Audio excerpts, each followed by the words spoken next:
Salam damai sahabat Oase Rohani Katolik yang terkasih. Adakah senyum sukacita yang bisa Anda berikan hari ini?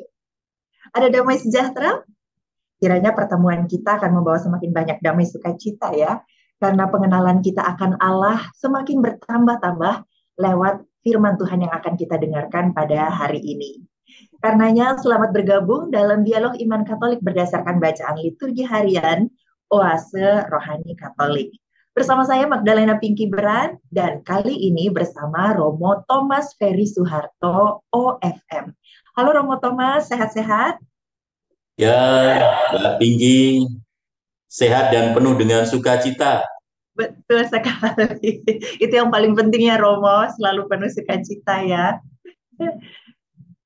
Baik, terima kasih sudah meluangkan waktu di tengah berbagai kesibukan Romo untuk kembali menemani sahabat Oase Rohani Katolik ya.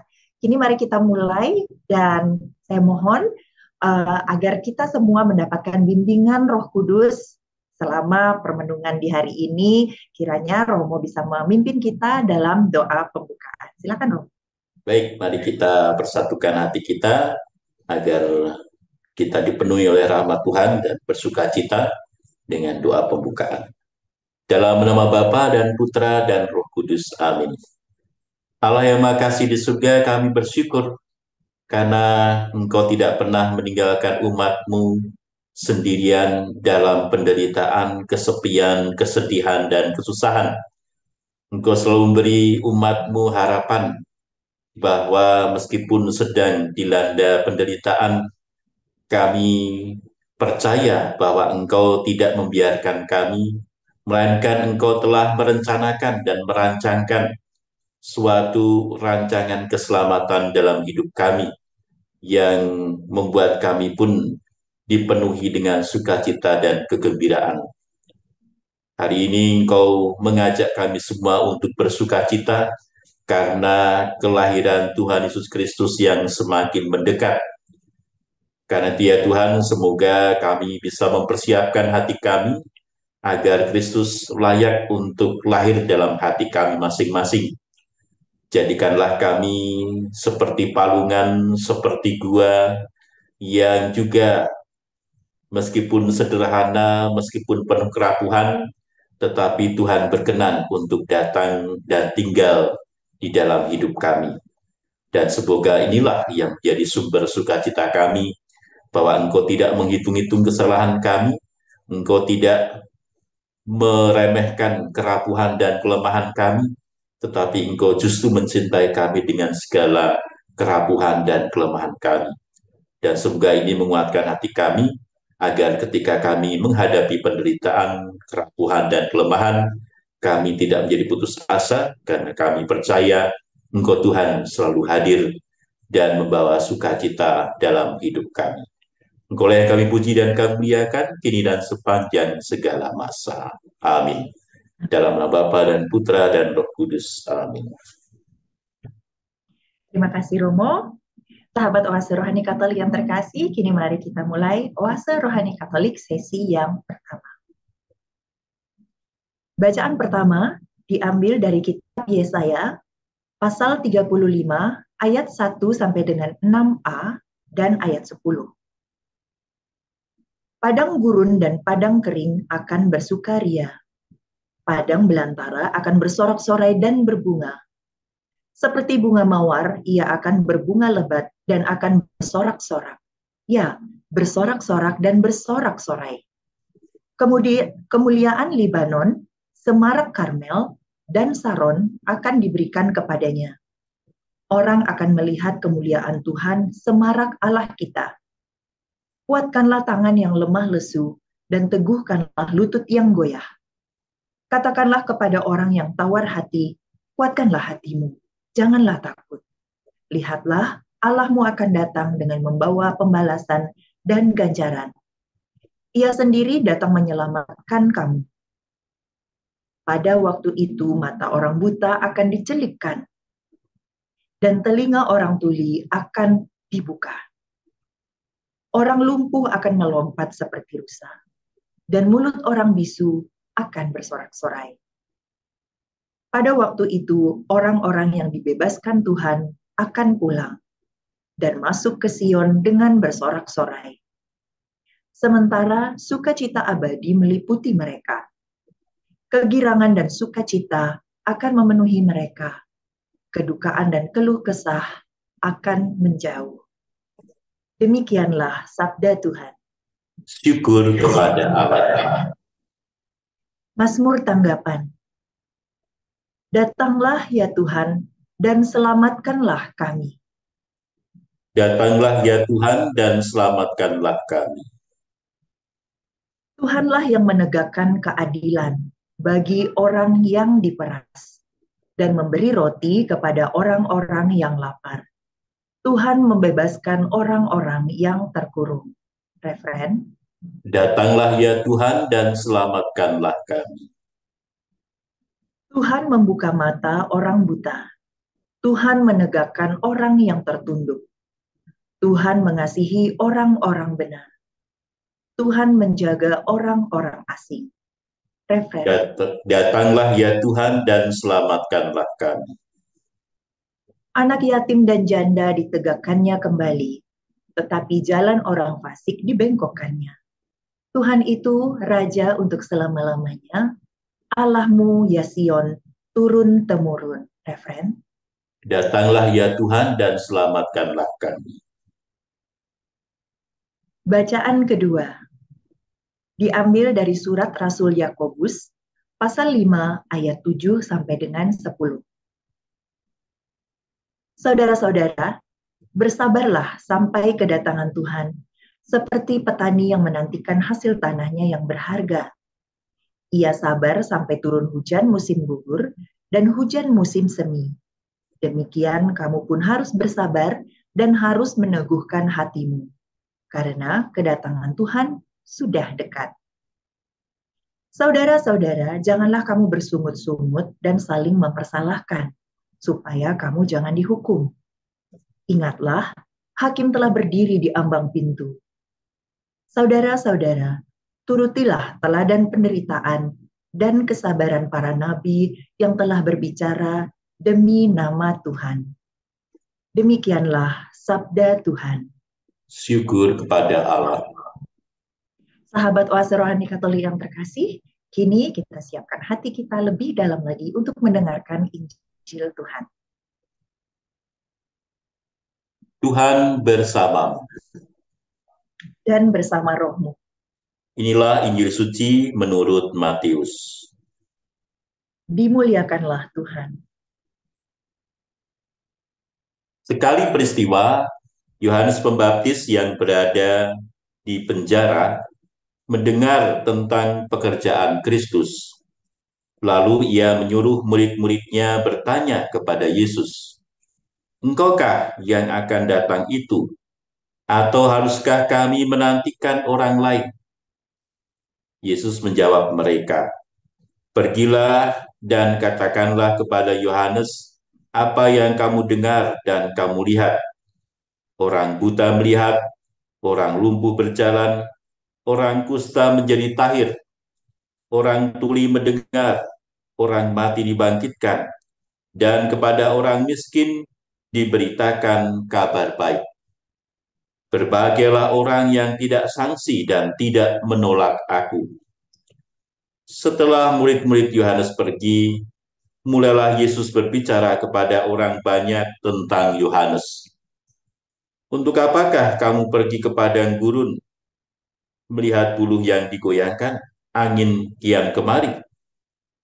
Atau untuk apakah kamu pergi, melihat orang yang berpakaian halus? Orang yang berpakaian halus itu tempatnya di istana raja. Jadi untuk apakah kamu pergi, melihat nabi? Benar, dan aku berkata kepadamu, bahkan lebih daripada nabi. Karena tentang dia ada tertulis, 'Lihatlah, aku menyuruh utusanku mendahului engkau. Ia akan mempersiapkan jalan di hadapanmu.' Aku berkata kepadamu, camkanlah di antara mereka yang dilahirkan oleh perempuan, tidak pernah tampil seorang yang lebih besar daripada Yohanes Pembaptis. Namun demikian, yang terkecil dalam kerajaan surga lebih besar daripada Yohanes. Demikianlah sabda Tuhan. Terpujilah Kristus. Sahabat Oase Rohani Katolik yang terkasih, setelah mendengarkan bacaan liturgi hari ini, kini mari kita masuk dalam sesi permenungan kita. Romo, bacaan hari ini secara langsung kita bisa melihat bahwa ini berbicara tentang kedatangan Tuhan, ya. Dan berbicara tentang kedatangan Tuhan dalam gambaran manusia itu selalu mengerikan. Tapi mungkin lewat bacaan hari ini ada permenungan lebih dalam yang bisa kita telaah. Romo, silakan. Baik, terima kasih.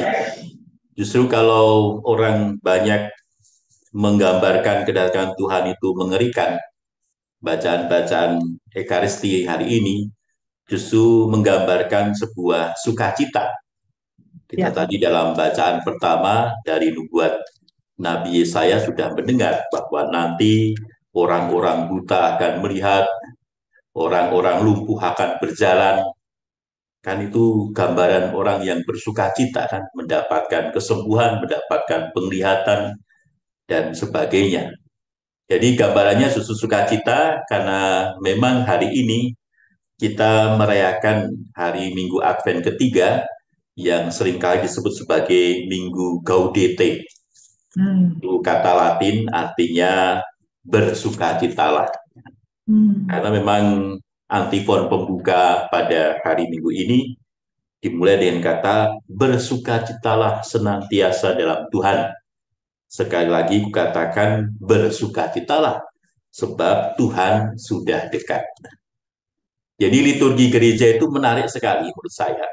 Karena meskipun kita ada dalam masa Advent, masa penantian, masa untuk bertobat supaya melayakkan diri, dan mungkin biasanya dengan warna ungu, lalu rasanya itu seperti kita ini penuh dengan kesalahan, kerapuhan, lalu nadanya itu kan minor ya.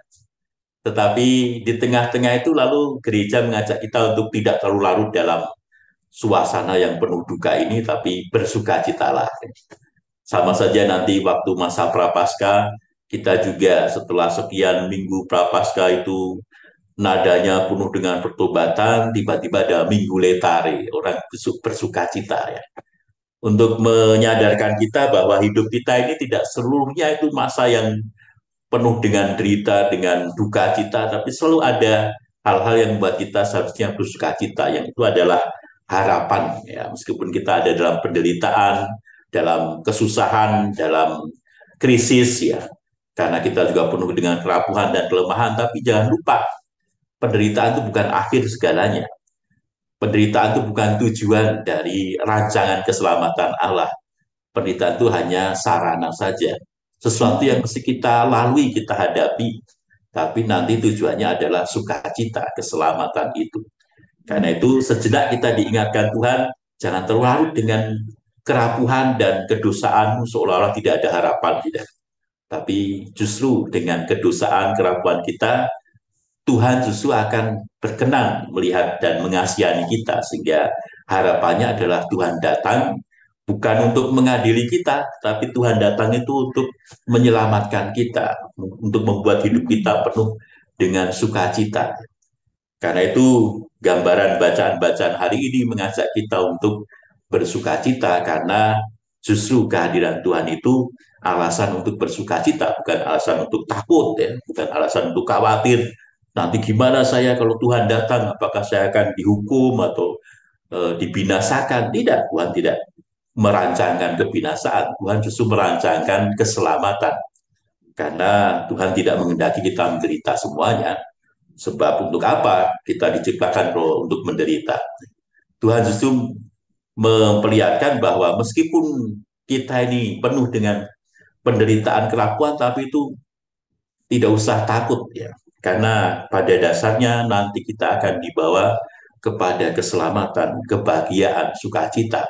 Dan karena itu jangan larut, jangan terlalu putus asa ketika menghadapi penderitaan, karena itu hanya alat saja. Ya. Alat bagi Tuhan supaya kita ya seperti olahraga itu kan kita bersusah-susah supaya badannya menjadi kuat, sehat, dan segar. Nah, demikian juga kita harus menghadapi penderitaan, kerapuhan, kelemahan, supaya menjadi jelas bahwa nanti itu sumber kebahagiaan kita bukan pada apa yang kita ada di dunia ini, tapi sumbernya ada pada Allah.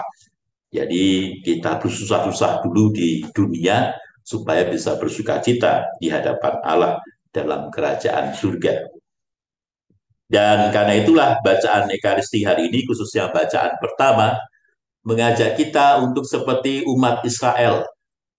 Jadi umat Israel yang digambarkan dalam Yesaya ini adalah umat Israel yang sedang dalam penderitaan juga. Jadi Yesaya itu mendampingi umat Israel yang sedang dibuang. Jadi pada sekitar tahun 587 sebelum Masehi, itu umat Israel Yerusalem itu dihancurkan oleh Raja Nebukadnezar, Raja Babilonia. Dan kemudian semua diangkut ke Babylon, dan kemudian mereka ya boleh hidup di sana, tetapi tentu saja tidak lagi menjadi ya nikmat atau menjadi menyenangkan seperti ketika mereka masih di Yerusalem, karena tinggal di tanah asing, tidak punya kekuasaan lagi, juga berbagai tradisi dan budaya yang dulu bisa dijalankan dengan sukacita, dengan penuh keleluasaan dan kebebasan, kini tentu tidak bebas lagi karena berhadapan dengan banyak orang dari berbagai macam budaya yang tentu kadang-kadang tidak toleran, dan kadang-kadang juga tidak bisa membiarkan mereka hidup dengan tenang dengan budayanya. Jadi mereka semua dalam keadaan yang susah, ya, yang penuh penderitaan, penuh merasa ditinggalkan oleh Tuhan. Tapi Yesaya itu meneguhkan umatnya, karena ini bukan akhir dari segalanya. Jadi bukannya Tuhan meninggalkan kita, memang kita berdosa, memang kita ini rapuh dan lemah, kita tidak setia pada perjanjian, tapi Tuhan tidak menginginkan kita ini hancur dan binasa dengan dosa-dosa kita ini. Dan memang pada waktu itu eh, ada peristiwa, yaitu pada tahun 539 itu tiba-tiba Raja Babilonia itu memberikan kemungkinan kepada umat Israel untuk nanti boleh pulang untuk membangun Yerusalem kembali. Nah, kesempatan ini dipakai oleh Yesaya untuk menunjukkan, lo lihat loh, ada tanda-tanda harapan bahwa kita tidak selamanya itu diasingkan. Tuhan tetap mengingat kita, sehingga meskipun ya tidak akan bisa mungkin seperti dulu lagi jaya, tetapi kok ada harapan menuju ke sana lagi sekarang ini dengan kita disadarkan, dijanjikan boleh pulang ke Yerusalem untuk membangun Yerusalem kembali. Lalu kemudian diingatkan oleh Yesaya bahwa apa yang kita alami itu sudah dialami dulu oleh leluhur mereka, bangsa Israel, ketika mereka dijajah oleh Mesir, tapi kemudian dibebaskan. Dan mereka harus melewati padang gurun yang serba sulit, ya. Karena itu dikatakan bahwa umat Israel dulu yang berjalan di padang gurun yang sulit pun akhirnya melihat bahwa padang gurun itu menjadi sesuatu yang tidak lagi kering. Nah, jadi padang tidak lagi kering, padang itu tidak lagi menderita, tapi menjadi sesuatu yang berubah menjadi kesuburan dan sebagainya. Itu mau mengingatkan bahwa kita tidak usah terlalu larut dengan kesedihan, dengan penderitaan, meskipun kita mungkin menghadapi krisis, ya tidak ada sesuatu yang ya membuat kita itu bisa bersuka cita, tapi kita harus ingat bahwa Tuhan merancangkan keselamatan. Karena itu kita terus usah takut dan khawatir terhadap apa yang kita hadapi sekarang, tapi ada harapan. Maka itu diingatkan lagi, ada pengalaman iman umat Israel yang paling mendasar, yaitu ketika mereka dibebaskan dari Mesir, itu akan terjadi terus bahwa Tuhan tidak akan meninggalkan umatnya terus menderita. Maka selalu ada harapan bahwa kita akan diselamatkan. Sehingga itulah juga yang menjadi kekuatan bagi kita. Dan karena itulah kita bisa belajar dari nubuat Nabi Yesaya ini bahwa pengalaman iman yang mendasar itu menjadi penting supaya kalau kita berhadapan dengan situasi yang tidak kondusif, situasi yang penuh dengan penderitaan, kita ingat lagi akan pengalaman iman yang mendasar itu untuk bisa semangat lagi, bisa kuat lagi, bisa punya arah lagi, tidak hilang arahnya. Jadi dalam kehidupan beriman kita dibutuhkan dasar pengalaman iman yang kuat, yang mendasar, yang membuat pengalaman iman itu menjadi kekuatan kita untuk menghadapi segala penderitaan, sehingga kita selalu penuh harapan bahwa saya sudah mengalami sendiri loh, bahwa dulu itu Tuhan menolong saya. Nah, karena itu saya percaya bahwa Tuhan tidak akan pernah meninggalkan saya, tapi pasti akan menolong saya meskipun saya sedang menghadapi penderitaan. Saya percaya Tuhan pasti nanti akan menolong saya. Ya. Karena itu kita diajak oleh Tuhan, oleh bacaan pertama ini, untuk punyakah kita pengalaman iman yang sungguh-sungguh ya, dalam hidup kita yang bisa menjadi dasar bagi kehidupan kita selanjutnya. Pengalaman ini penting.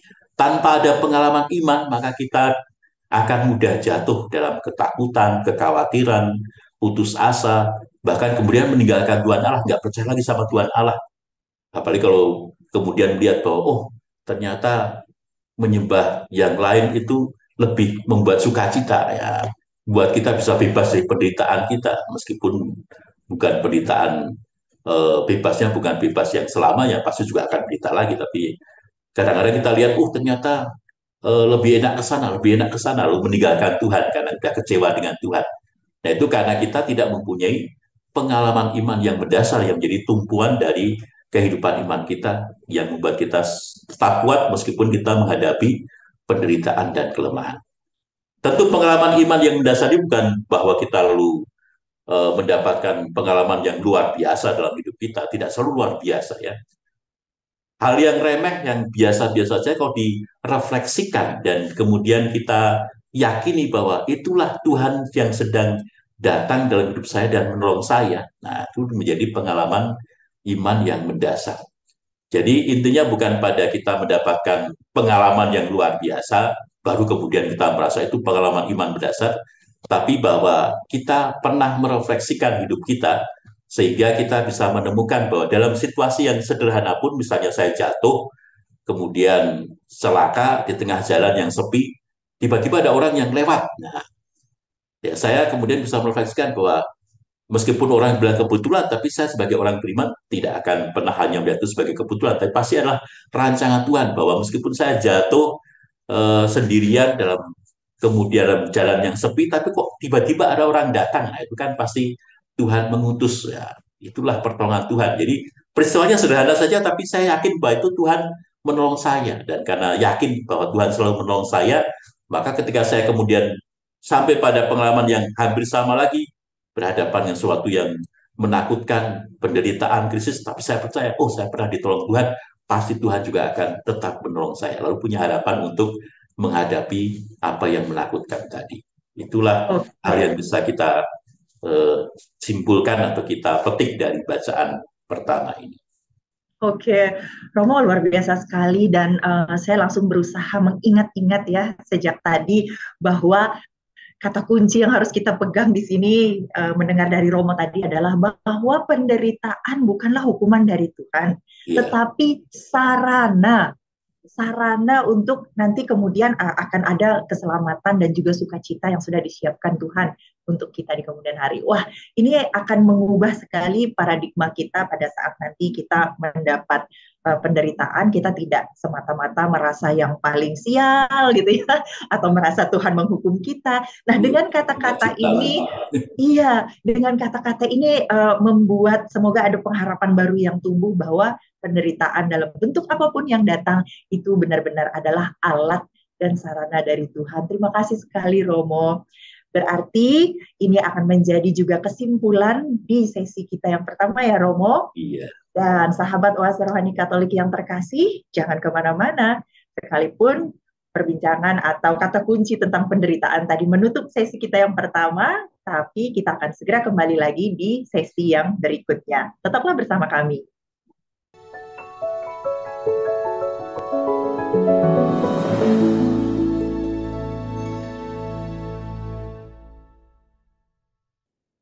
Sahabat Oase Rohani Katolik yang terkasih, terima kasih Anda masih bersama Romo Thomas Ferry Soeharto OFM dan saya Magdalena Gibran dalam Oase Rohani Katolik edisi hari ini.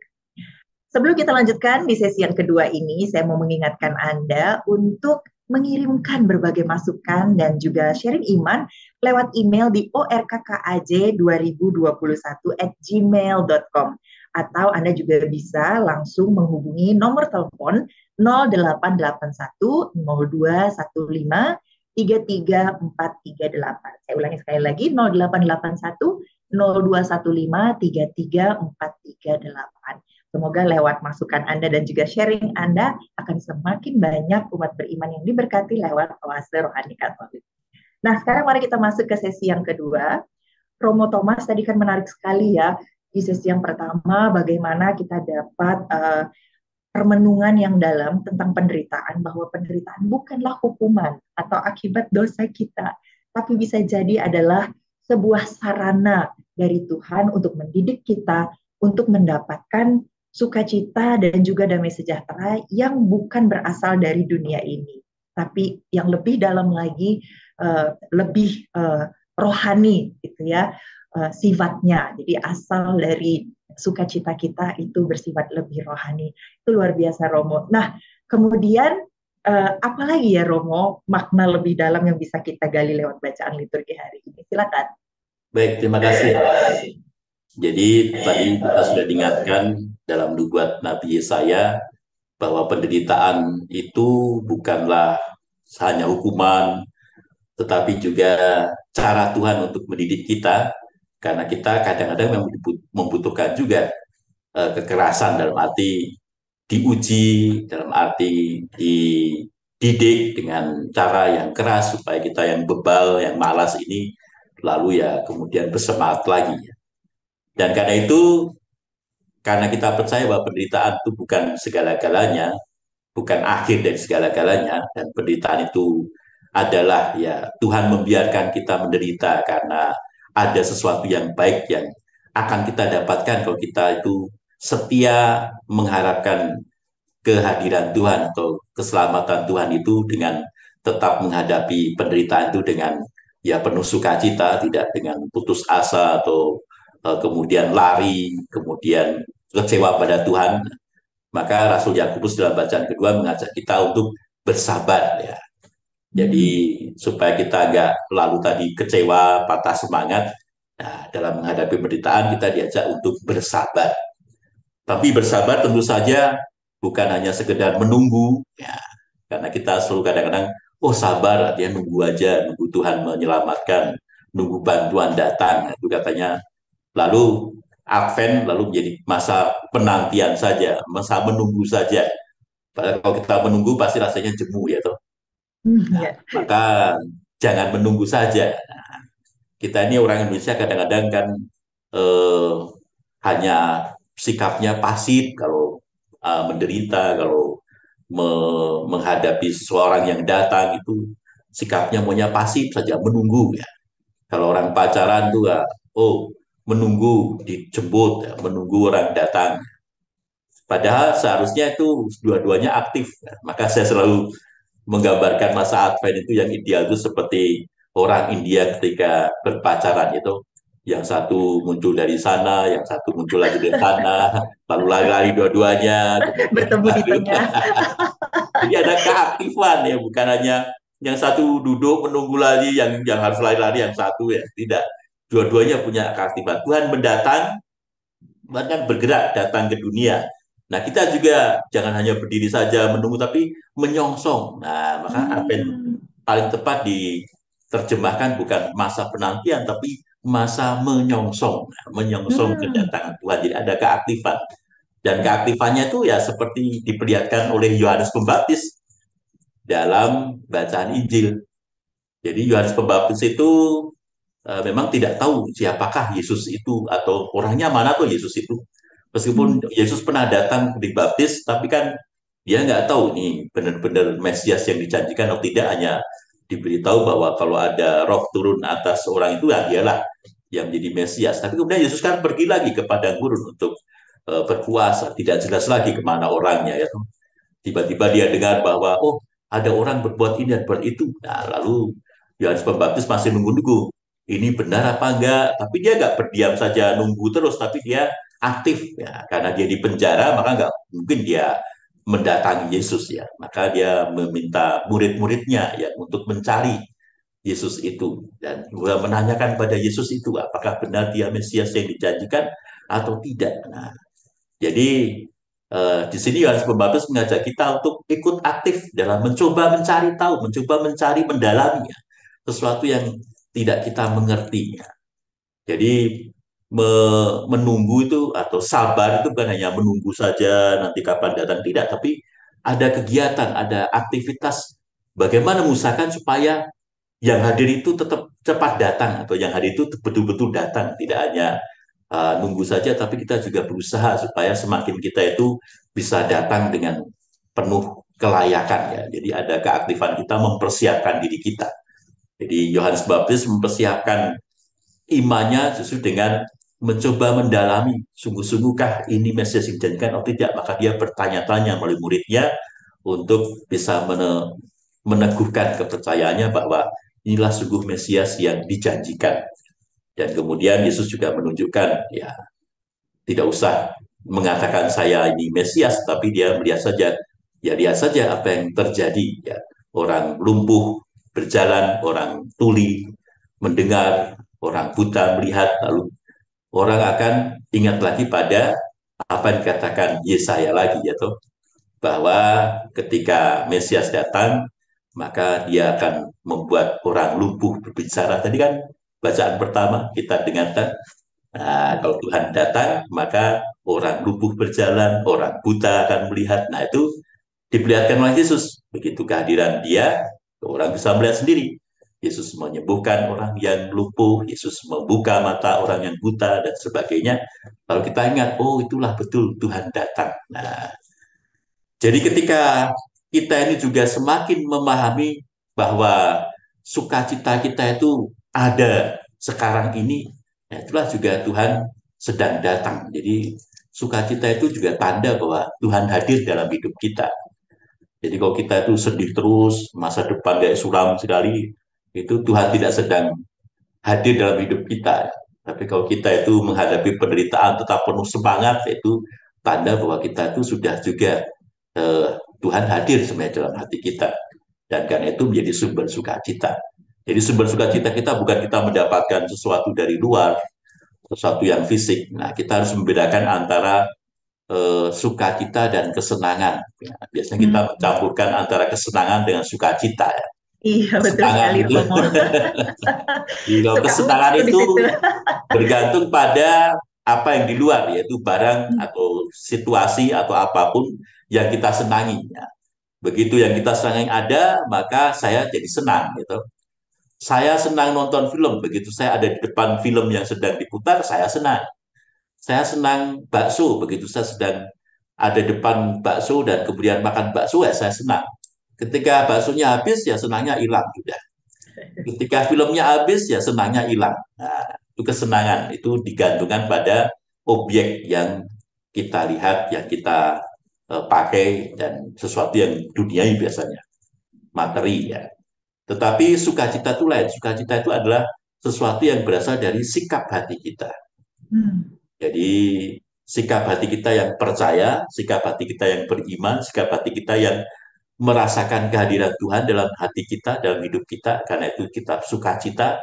Nah, itulah yang membuat kita lalu entah orang lain itu sedang jengkel, menjelek-jelekkan, menyindir kita, tapi kalau kita tuh penuh dengan kepercayaan bahwa Tuhan itu mencintai saya, maka meskipun dia mengatakan kamu jelek ya nggak apa-apa, saya jelek, yang penting Tuhan cinta sama saya, jadi nggak sedih lagi tuh.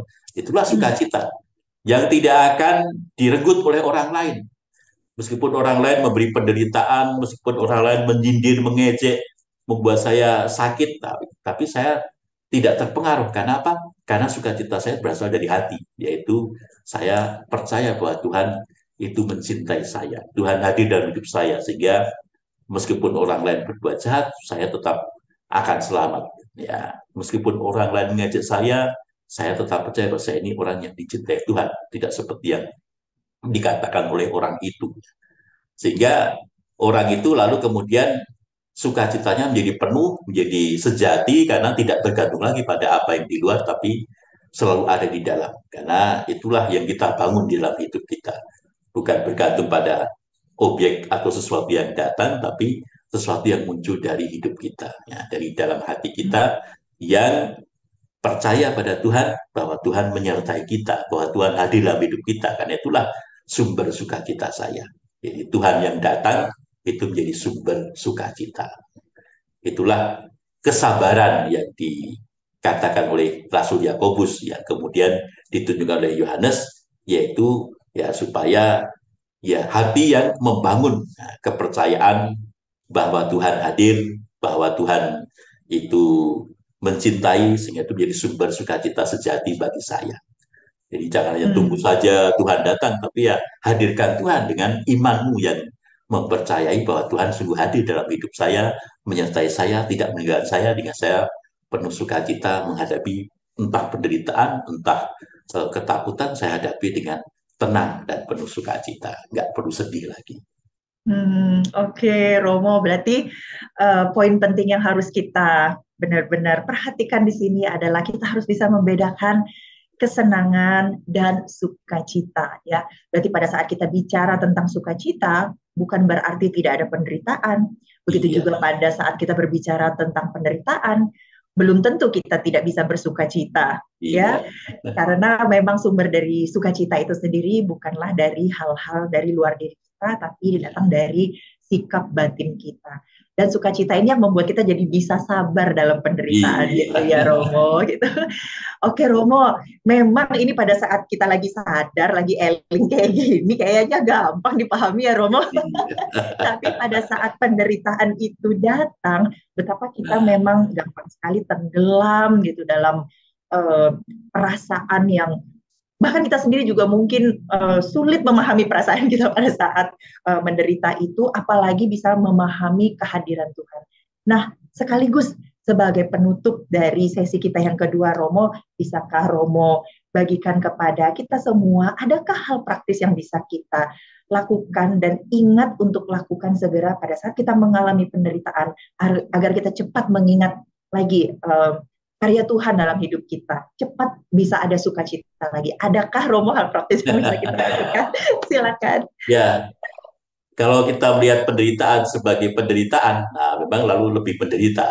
Biasanya orang lalu mengeluh, lalu kecewa, lalu yang menderita jadi semakin tambah menderita. Nah, karena itu kalau kita sedang menghadapi penderitaan, nah, kita harus bertobat dalam arti mengubah juga mindset kita, ya.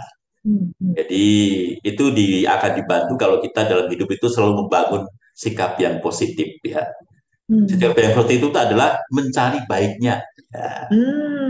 Mencari baiknya. Ketika saya menghadapi sesuatu yang tidak saya senangi, sesuatu yang ya tadi menderita, dan ini saya lihat ada baiknya nggak? Karena selalu akan ditemukan blessing in disguise, ya. Rahmat di dalam segala kesulitan, penderitaan, dan badai pun selalu ada rahmat yang tersembunyi di situ. Nah, itu baru ditemukan kalau orang itu selalu mencari yang positif, mencari kebaikan. Meskipun dalam masa pandemi ini orang lebih banyak cari yang negatif, ya, karena kalau PCR positif malah cilaka.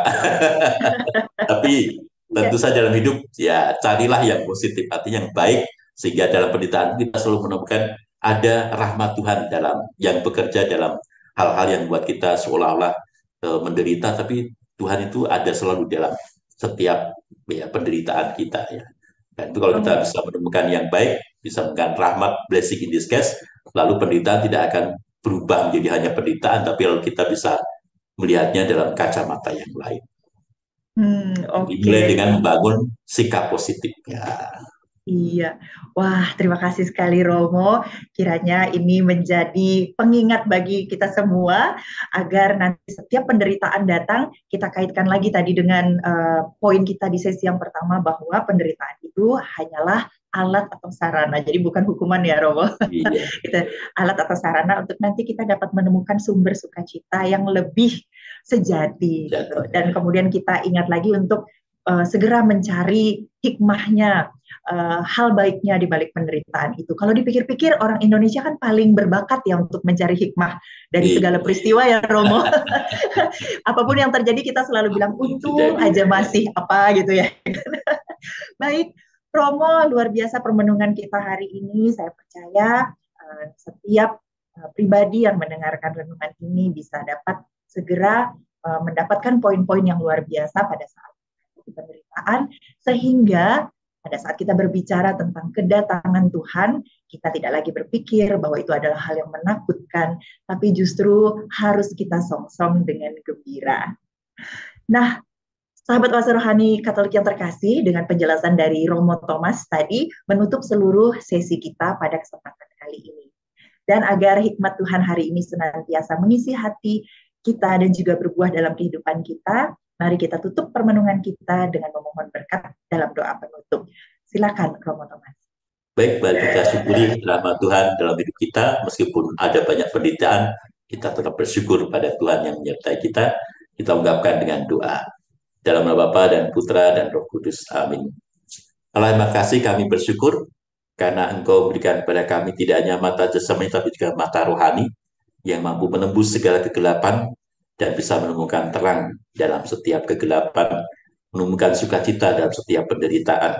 Karena kami percaya bahwa Engkau tidak meninggalkan kami, Engkau selalu hadir, menyertai kami, membantu kami, meskipun kadang kami tidak merasakan dan menyadari kehadiran-Mu. Semoga melalui sabda yang kami renungkan, kami semakin teguh percaya bahwa Engkau tak pernah meninggalkan kami, menyertai kami selalu dengan rahmat-Mu yang kadang tersembunyi dalam segala penderitaan, badai, dan tofan. Tapi kami percaya bahwa ketika kami berusaha untuk melihat rahmat-Mu dalam setiap penderitaan itu, Engkau memampukan kami untuk bersabar, Engkau memampukan kami untuk bisa menembus segala kegelapan itu, segala badai dan tofan, sehingga kami bisa akhirnya menemukan pelangi dalam hidup kami, terang cuaca yang cerah lagi dalam badai hidup kami. Maka ya Tuhan, kami mempercayakan diri kami, menyadarkan hidup kami pada rahmat-Mu, pada berkat-Mu, sehingga kami mohon berkat-Mu untuk kami semua. Tuhan bersamamu dan bersama rohmu. Semoga Allah yang Maha Pengasih dan Penyayang memberkati seluruh hidup saudara-saudari sekalian, Bapa dan Putra dan Roh Kudus. Amin. Amin. Sekali lagi, terima kasih banyak Romo. Sehat selalu, semoga kita ada kesempatan lagi di lain waktu dengan permenungan-permenungan berikutnya ya. Amin. Sahabat Oase Rohani Katolik yang terkasih, demikianlah acara kita pada hari ini bersama Romo Thomas Ferry Suharto, OFM. Dan saya, Magdalena Pinky Beran. Kami mohon pamit, sampai bertemu lagi di edisi Oase Rohani Katolik berikutnya. Salam damai, Tuhan Yesus memberkati.